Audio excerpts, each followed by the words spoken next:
Hey everyone, I'm back today with one of those most underrated and overrated products of 2014. Now, not all of these products are from this year. They're just products I've used over the past year and have had strong-ish opinions about. If you notice that my background is different again, it's because I am pre-filming this video because, as you know, I moved and a lot of these products were ones I was very close to finishing at the time, and it would have been pointless for me to bring some empty bottles. I'm going to start with the most overrated products, I think. To start off with, this is one of the products on my project pan list for 2014. It is the Nexxus Salon Hair Care Therappe Luxurious Moisturizing Shampoo, and it claims to restore and maintain vital moisture, leaving hair looking and feeling touchably soft and vibrantly healthy. It has this exclusive Nexxus Sphere time-release technology containing nutrients, antioxidants, and UV protectors. I bought this a really long time ago. If you've been watching my Project Pan updates, you'll know. I got this sometime in like 2008.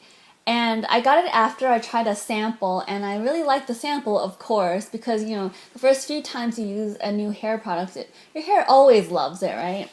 That's how they get you, I swear.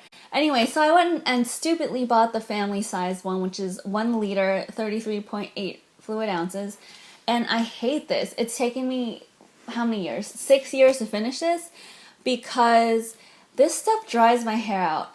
I think it might be the special technology that they use, but it is turning my hair into straw. I've only been using this towards the ends of my hair because I don't want to damage all of my hair. This is highly not recommended in my book.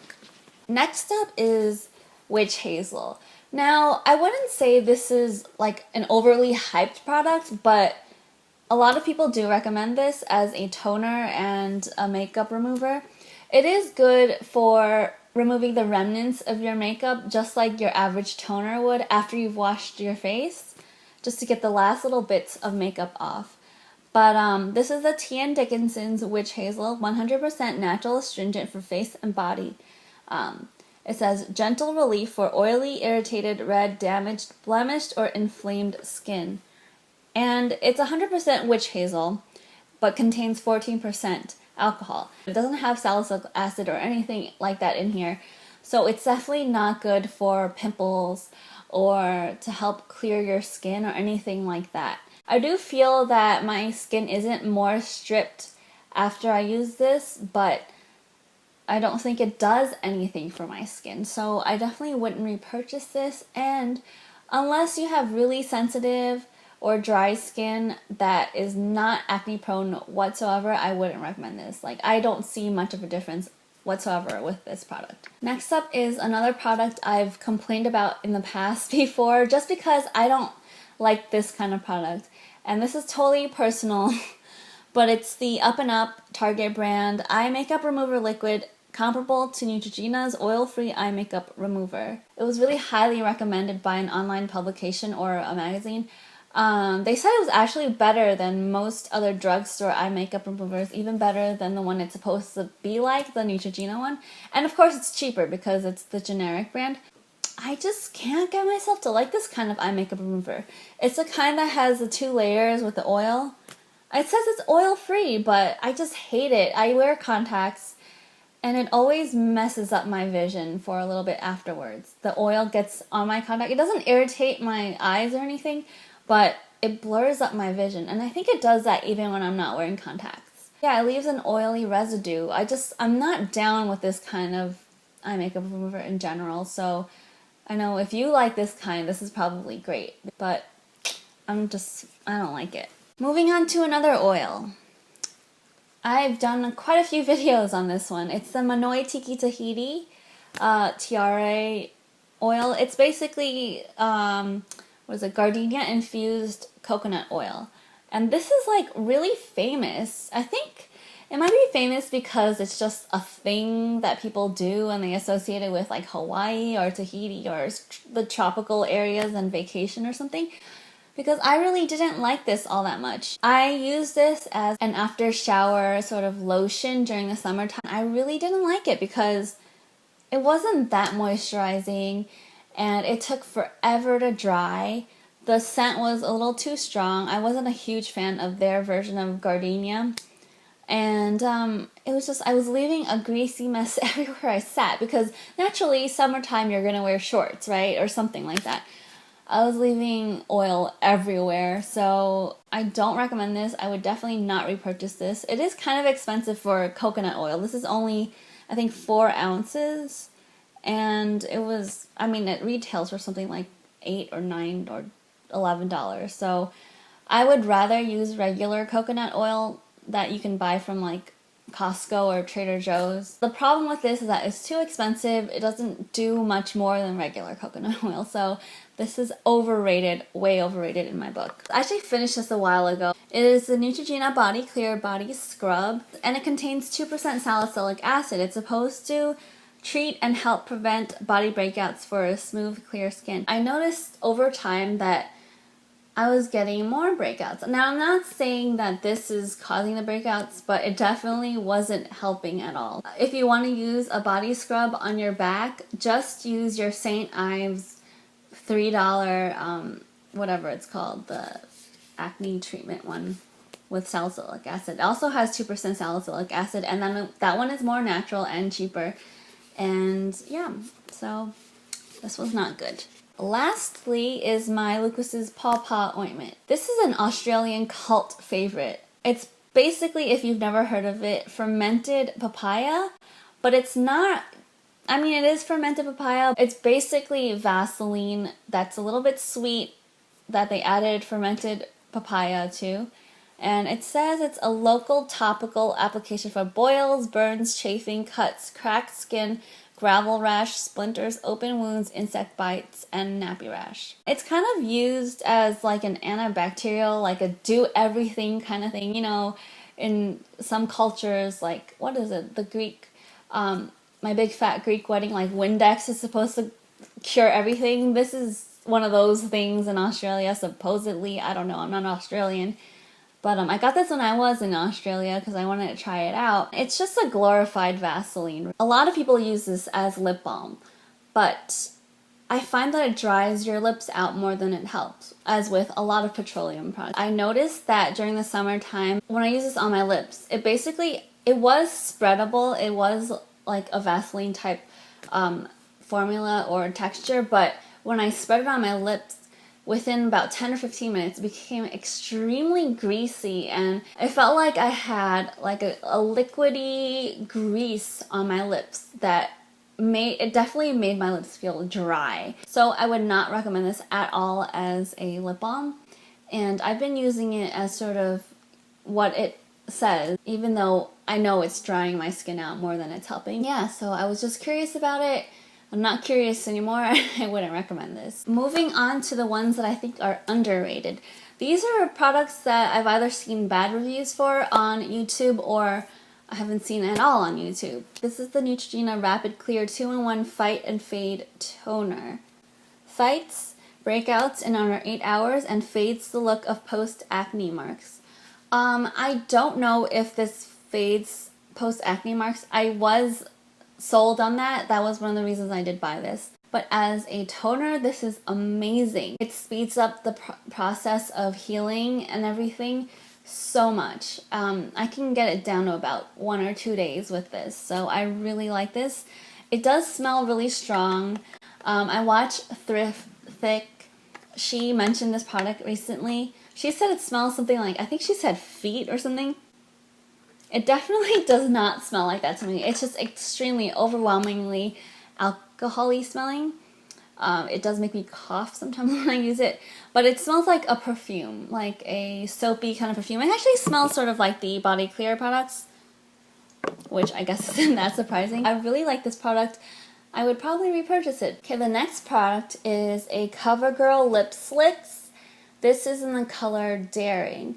I've been using CoverGirl lipstick since I was in middle school just because it gives your lips a nice tint. It looks pretty natural and it really applies like a lip balm. And I am a really low maintenance person. I hate touching up things, especially if I have to stand in front of a mirror to do it. This kind of product, definitely, you don't need to stand in front of a mirror. The Daring color is a nice berry tint. I think it goes with everything. This is my second time buying the Daring color. I've also used the Frosty Pink one before and the Nude Frost one. I don't know what, they've changed the name since I started using them, so I don't know what they're called anymore. But these are awesome. I don't know why people don't talk about them more, and they're so inexpensive. I think this is like $4 or $4.50 or something, maybe $5 now. It does smell like lipstick or kind of like toilet, like baby powder, but it's just a go-to. I always have it on me if I need a little bit of color. And best of all, you can use this as a cheek color. It's like an all-in-one stick, and the colors are pretty good. This is my favorite though, Daring. This next product I have heard nothing about.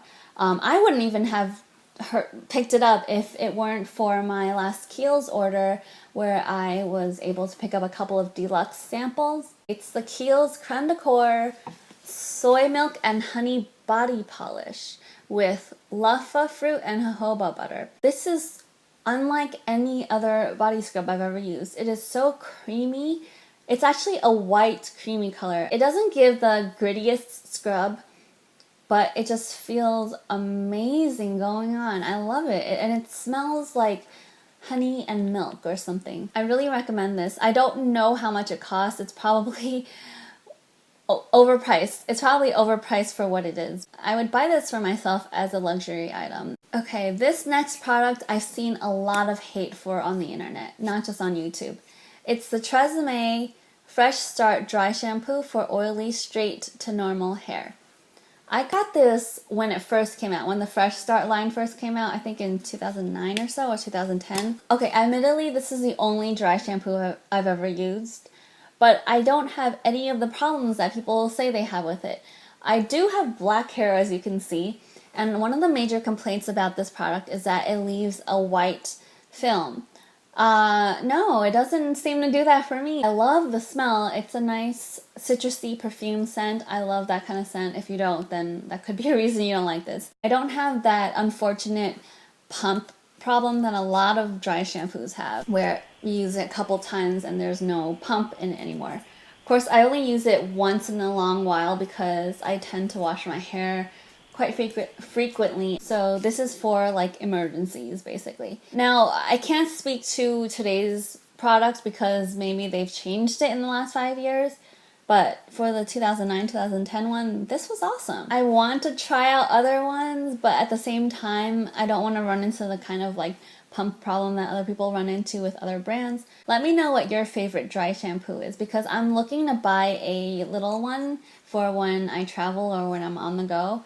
And yeah, let me know which one you like and recommend. The next one is lip balms. I see so much hype about the Nivea, those like round lip balms with, I think they have like vanilla maple kiss or like raspberry rose or something. I haven't tried the tin balms because they contain, I think, like petroleum byproducts or parabens or one or the other. But these Nivea, this is a kiss of moisture and a kiss of milk and honey. It's a perfect consistency. It's not waxy, but it's not greasy or melty all over. I like that it's like pretty firm, and I mean, I guess it is a little waxy, but it doesn't leave a waxy residue. It's just like a nice firm stick, and it doesn't contain anything that I think is suspect. It lasts a lot longer than a lot of other lip balms.